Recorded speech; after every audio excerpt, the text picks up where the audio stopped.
Salli ala nabiyyina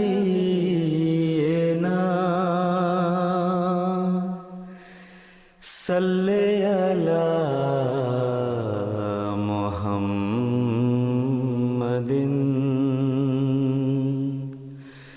salli ala nabiyyina salli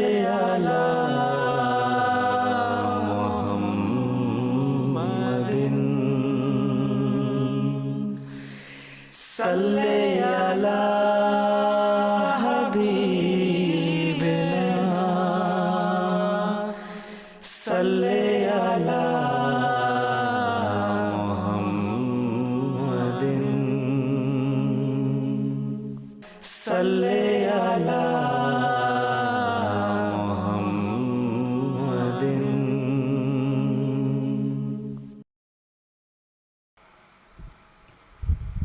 Assalamu alaikum warahmatullahi wabarakatuh. Wa alaikum salam warahmatullahi wabarakatuh.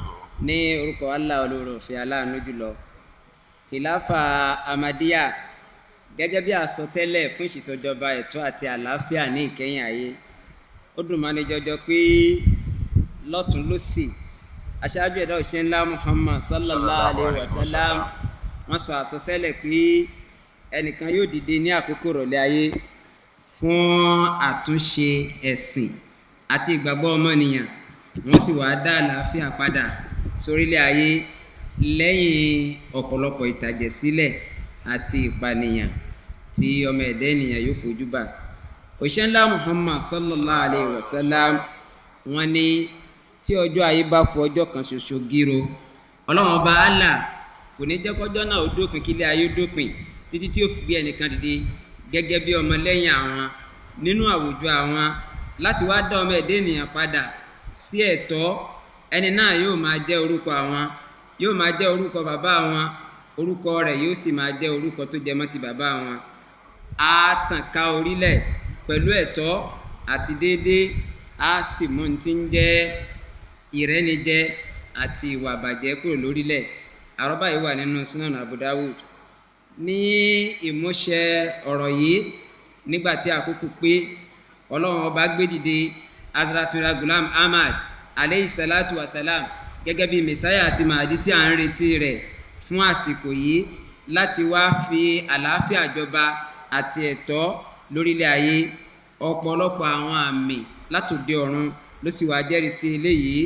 Nígbà tí a gbé Imam Mahdi dìde, wọ́n fi ẹ̀mí wọn jìn fún Islam, wọ́n sì tàn ká orílẹ̀ ayé oríṣiríṣi àwọn ẹ̀kọ́ láti jẹ́ kí àlàáfíà jọba lórílẹ̀ ayé. Nígbà tí wọ́n ṣíwọ́ ọṣẹ́ ní ọdún 1908, lẹ́yìn wọn lọ́lọ́run fi ètò ìjọba kìláfà lélẹ̀ tí ó ń bẹ lábẹ́ gìgírísẹ̀ àwọn òjíṣẹ́ Ọlọ́run ọba. Eléyìí náà sì ni àwùjọ mùsùlùmí Ahmadiyya tí a gbé kalẹ̀ ní ọdún 1889, àti pé títí dèní ìjọ náà ti fẹsẹ̀ rinlẹ̀ ní ó kéré jù 200 orílẹ̀-èdè àgbáyé tí ìjọba Ahmadiyya sì ń tẹ̀síwájú láì fi ẹnìkan ṣe ọ̀tá. Ní báyìí à ń bẹ lábẹ́ kìláfà ẹlẹ́ẹ̀karùn-ún tí wọ́n ń ṣe bàbá wa Hazrat Mirza Masroor Ahmad ayédáwùláwù ta'ala bin Nasir Aziz. Nínú ọ̀rọ̀ wọn, mẹsáyà tí a ṣe ìlérí rẹ̀, wọ́n sọ nínú ìwé wọn tí a pè ní ìwé ìpín ẹni fún Ọlọ́run ọba pé bó tí àtòdé ọ̀run wá látọ̀dọ̀ Ọlọ́run ọba sì ti yàn mí láti abẹ́ agbára rẹ̀ láti máa tẹ̀síwájú, àti pé lẹ́yìn mi ìjọba ọ̀tun yóò dìde tí ó ti fi ẹsẹ̀ ìjọba Ọlọ́run lélẹ̀ lórílẹ̀ ayé. Eléyìí wà nínú ìwé Al-Wasiyya ojú ìwé keje. Mẹsáyà tí a ṣe ìlérí rẹ̀, wọ́n tún fi yé wa wípé ó ṣe pàtàkì kí ìjọba ọ̀tun ẹlẹ́ẹ̀kejì yìí kó dìde, àti pé wíwá sáyé rẹ̀ òun náà ni ó máa ṣe wá láǹfààní, òun ni ó sì kẹ́yìn ayé, òun ni ó sì máa mú ìjọba ẹ̀tọ́ jọba lórílẹ̀ ayé títí di ìkẹyìn ayé. Eléyìí òun náà ni àmúṣe Ọlọ́run ọba tó ti wà nínú àsọlẹ̀ kárọ̀lá Muhammad sallallahu alaihi wasallam nínú àrọ́bá tó sọ wípé ètò jíjẹ́ òjíṣẹ́ ó máa wà láàrin ọmọ ẹ̀dá ènìyàn láyé nígbà tí Ọlọ́run ọba bá fẹ́. Nígbà tó bá yá, ètò ìjọba míì tí í ṣe ti ìjọba àwọn àrólé lẹ́yìn òjíṣẹ́ yóò dìde lẹ́yìn eléyìí ìjọba fipámúni lẹ́yìn eléyìí àwọn ìjọba lọ́balọ́ba á dìde lẹ́yìn wá àgbà náà lọ́lọ́run ó tún fi ìjọba ọ̀tún lélẹ̀ tí í ṣe ètò ìjọba kìláfà ọ̀tún lábẹ́ gìgísẹ̀ òjíjẹ́ bákan náà ni tí yóò sì máa tẹ̀síwájú títí di òpin ayé. a ṣe ìfẹsẹ̀rinlẹ̀ ọ̀rọ̀ yìí nínú orí Al-Qur'an orí 16 ẹsẹ̀ 60. bákan náà lọ́lọ́run ọba ṣàdéhùn fún àwọn tí wọ́n jẹ́ olùgbàgbọ́ òdodo pé òun yóò fi wọ́n ṣe ààrẹ lórílẹ̀ pé wọ́n jẹ́ olùgbàgbọ́ òdodo wọ́n sì máa ṣètò Ọlọ́run ọba àwọn ni wọ́n máa ìjọba yìí òun náà ni ó máa fẹsẹ̀ àlàáfíà rinlẹ̀ wọ́n máa gbọ́tọ̀ Ọlọ́run ọba wọn ò ní ṣàìgbọràn sí ti Ọlọ́run ọba. Al-Qur'an orí 16 ẹsẹ̀ 60 ni. ní òdodo sí àsọsílẹ̀ yìí ètò Khilaafat-e-Ahmadiyya ó ti ń bẹ lórílẹ̀ ayé fún ọdún 105 lénìí tó sì ń tẹ̀síwájú nínú ìmáa fẹsẹ̀ rinlẹ̀ àlàáfíà lábẹ́ ètò Khilafa tí a tọ́ sọ́nà. gbogbo àwọn àjọ àgbáyé pátápátá ló jẹ́ ṣe pé ètò ìjọba wọn kò fàpẹ́rẹ́ àlàáfíà lélẹ̀ nítorí pé wàhálà lọ́tún ogun ló sì ìtàjẹ̀sílẹ̀ àti ìrúkèrúdò òun náà ló ń ṣẹlẹ̀ ní ìbẹ̀rẹ̀ pẹ̀pẹ̀ 100 ọdún 19 a rí oríṣiríṣi àwọn nǹkan tí ọmọ ẹ̀dẹ́ ènìyàn ti fojú bà gẹ́gẹ́ bí ogun àgbáyé alákọ̀ọ́kọ́ ogun àgbáyé ẹlẹ́ẹ̀kejì tó sọ ọ̀pọ̀lọpọ̀ ẹ̀mí nù àwọn ẹ̀mí tó dé ní mílíọ̀nù 85.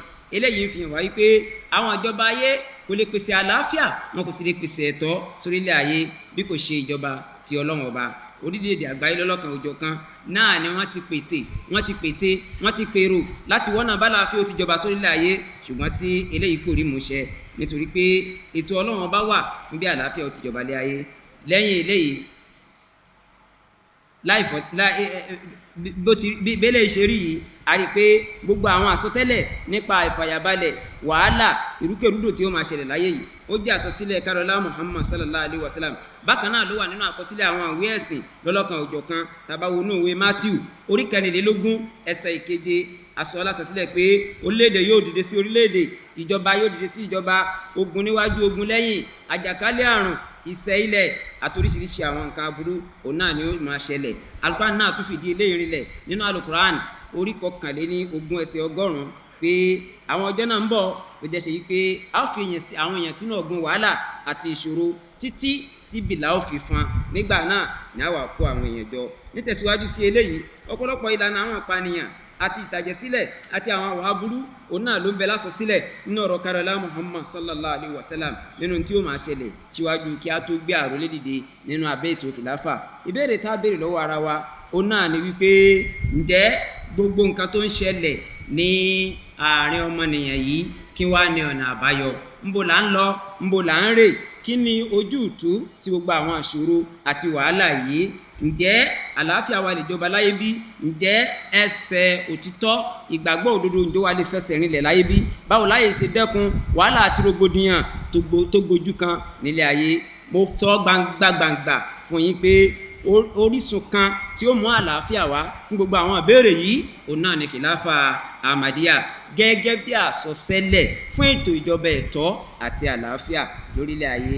fún bíi ọdún 125 òun náà ni a ti gbé ètò kìláfà kalẹ̀ tó sì ti ń tẹ̀síwájú nínú ìmáa polongo àti ìmáa fọn rere àlàáfíà láàrin àgbáńlá ayé. ó ti ṣe ọ̀pọ̀lọpọ̀ àwọn àtọ́sọ́nà ní ìlànà yìí. láfikún sí eléyìí khalifa ẹlẹ́ẹ̀kẹrin nínú ìjọ Mùsùlùmí Ahmadiyya Hazrat Mirza Tohir Ahmad ìyọ́nú Ọlọ́run bá kó máa bá wọn lọ́dún 1994 wọ́n gbé ètò káfí ọmọnìyàn àmójútó ọmọnìyàn káfí ṣàkọ́kọ́ èyí tá ń pè ní humanist force wọ́n gbé dìde. eléyìí ó wà fún gbogbo àgbáńlá ayé láì fọ̀tá pè láì fi ìran pè láì fẹ̀yàmẹ̀yà pè kí a máa ṣe dáadáa sí àwọn ọmọnìyàn. eléyìí sì ń ṣàǹfààní fọmọ ìdí ènìyàn lágbàáyé tó jẹ́ ṣe wípé láwọn ọwọ́lẹ̀ aláwọ̀ dúdú Áfíríkà ní o Asia ní o Australia ní o Europe ní o North America ní o àti gbogbo àwọn orílẹ̀-èdè lọ́lọ́kanòjọ̀kan lágbàáyé ní ètò yìí ló ti ń ṣàǹfààní tó sì mú ìtẹ̀síwájú ọmọ ìdíyàn lágbàáyé. bákan náà ní ọdún 2004 ní bàbá wa Hazrat Mirza Masur Ahmad ayadawulahu ta'ala bin Nasir Aziz àwọn náà gbé tó kan kalẹ̀ ní ìjókòó àpapọ̀ àgbáyé láti wọ́nà sí àlàáfíà tí wọ́n sì pé tàwọn tó lórí tẹlẹ́mù àwọn elétò iṣẹ́ ìjọba àwọn lóòkọ́ àwọn lọ́balọ́ba àwọn bọ̀rọ̀kìnní àwọn olóṣèlú láti wá gbọ́ ọ̀nà wo la fi lè wá àlàáfíà sórílẹ̀ ayé. eléyìí ó ń tọ́ka sí wípé àníṣe ìjọba Khilaafat-e-Ahmadiyya ó náà ní ọ̀nà kan gbòógì àti àsọtẹ́lẹ̀ fún ìlànà àlàáfíà ní àgbáńlá ayé. Bákan náà nínú ọ̀rọ̀ bàbá wa wọ́n tẹ̀síwájú láti sọ fún wa nínú ìwé wọn tí wọ́n kọ láti pèpè àlàáfíà sórílẹ̀ àgbáńlá ayé, èyí tí wọ́n pè ní rògbòdìyàn àgbáyé àti ọ̀nà sí àlàáfíà, tí wọ́n sì kọ ìwé ránṣẹ́ tí gbogbo àwọn olórí orílẹ̀-èdè lọ́lọ́kan òjọ̀kan láti pè wọ́n sí tó yẹ kí ni tó yẹ kí wọ́n ṣe, kí ni ẹ̀tọ́ àti ìlànà tó yẹ kí wọ́n rìn láti fi jogún àlàáfíà sórílẹ̀ àgbáńlá ayé.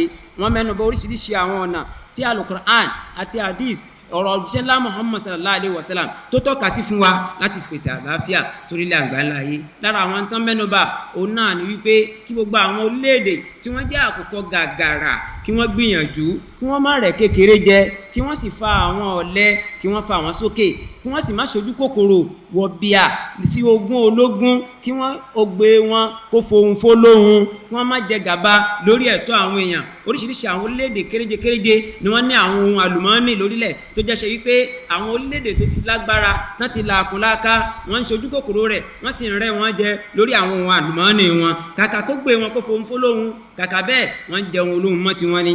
Bí eléyìí bá sì ń ṣẹlẹ̀, àlàáfíà ò lè jọba lágbàáyé, wàhálà àti rògbòdìyàn kò sì lè má wà. Tó bá sì ń rí bẹ́ẹ̀ náà, èyí ìkan ọlọ́run kan ni gbogbo ẹnikẹ́ni tá a bá ti rẹ́jẹ, tá a bá ti fi ọwọ́ lágbá lójú, ìpadàbọ̀ abìjà wọn kì í rọrùn. Ló fi jẹ́ pé gbogbo rògbòdìyàn tó ń ṣẹlẹ̀ láwọn orílẹ̀-èdè tí wàhálà yánpọnyánrin ti ń ṣẹlẹ̀ láyé lẹ́nu yìí nítorí pé a ti rẹ́ wọn jẹ, a ti fi ọwọ́ lágbá wọn lójú, a ti jẹ̀tọ́ wọn mọ́ tiwa. Òun náà ló bí gbogbo eléyìí. Ẹ̀yin olùgbọ́ mi ní tòótọ́, ohun tí mò ń sọ fún yín òun náà ni wípé ọ̀nà kan gbòógì tí àlàáfíà àti ẹ̀tọ́ àti dédé tó fi lè jọba lágbàáyé òun náà ni àsọtẹ́lẹ̀ nípa ètò ìjọba Khilafat-e-Ahmadiyya. Kí Ọlọ́run kó ràn wá lọ́wọ́, ó sì ṣí ojú àwọn aṣáájú orílẹ̀-èdè lọ́lọ́kan òjọ̀kan láti mọ òdodo, láti mọ òtítọ́, ká lè dẹ́kun tí à ń wò lókè dúgbẹ́dúgbẹ́ tó ń rọ̀ lókè tó fẹ́ máa ṣẹlẹ̀. Torí èrò là ń gbọ́ o, etí ò tá láàfin, ogun ò gbọ́dọ̀ ṣẹlẹ̀, tó bá fi wáyé àfi ká má rí ni o. Kọ́lọ́run kó bá wa dẹ́kun wàhálà àti rògbòdìyàn lágbàáyé. Assalamu alaikum warahmatullahi wabarakatuh. Wa alaikum salam wa rahmatullahi wa barakatuh. Jazakallah khairan jaza. Mukarram Nafiu AbdusSalam.